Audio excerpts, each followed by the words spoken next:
I think Morrissey can keep going as long as he takes a few risks, which so far he's shown no inclination of doing.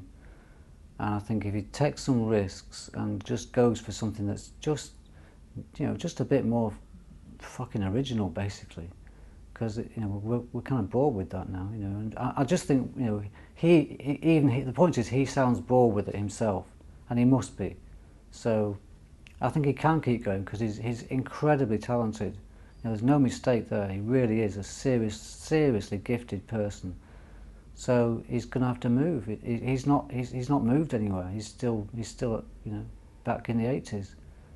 So unless he moves, he's finished. So I think he should move. If he can find a direction or a focus or a form, even just a different form would be good. That would be a good place.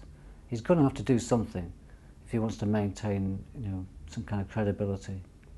That's my opinion.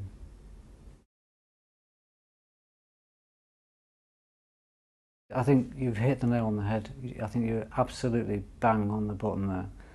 I think that it's happened to a lot of artists, and I think Morrissey's a really good example.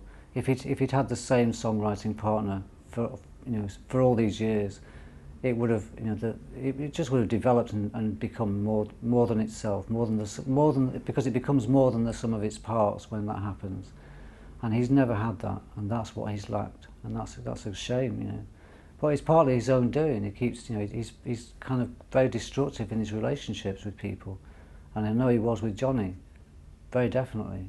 I know for a fact he was very destructive with the whole way, his whole approach with Johnny, and to the point where Johnny will never work with him again, ever. And that's a tragedy, But you're absolutely right. Yeah, the lack of a long-term writing partner, it's really done him in, definitely. I think he will be remembered, or I think he will be. What will happen is that he will be perceived as a kind of eccentric, displaced, personality. It's a shame because he's not being recognised. The point is he's not fulfilling his potential. He's not going anywhere, and he's just becoming someone he is an icon still, but he's a fading icon. And if he's just remembered in that way, that's a shame, because he could be alive and well creatively, and he's not. So that's a great shame.